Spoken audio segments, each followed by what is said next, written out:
নমস্কার বন্ধুরা, তোতনের রান্নাঘরে আপনাদের সবাইকে স্বাগত।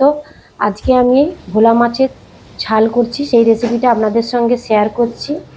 প্রথমে মাছ লাগবে, তারপরে পেঁয়াজ, রসুন, টমেটো, কাঁচা লঙ্কা আর একটু সর্ষে, লঙ্কা, হলুদ দিয়ে গুলিয়ে রাখছি। মাছগুলোকে ভেজে নিলাম।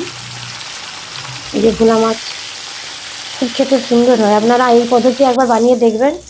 ওই তেলের মধ্যে পেঁয়াজ, রসুন, টমেটো, কাঁচা লঙ্কা সব কিছু দিয়ে একটু হালকা করে ভেজে নিয়েছি। এই যে ভাজা হয়ে গেছে, এবারকে এইটাকে নামিয়ে মিক্সিতে ঠান্ডা হলে পেস্ট করে নেব। এবার ওই তেলের মধ্যে একটু কালো জিরে, শুকনো লঙ্কা আর ওই পেস্টটা দিয়ে ভালো করে কষিয়ে নিচ্ছি।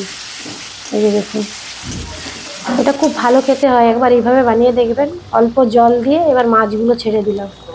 একটু ধনে পাতা হলে ভালো হতো, কিন্তু আমার কাছে ছিল না, তাই দিইনি। এই রেসিপিটা কেমন লাগলো জানাবেন, ভালো লাগলে লাইক, কমেন্ট, শেয়ার করবেন। আজকের ভিডিওটা এই পর্যন্তই। নমস্কার।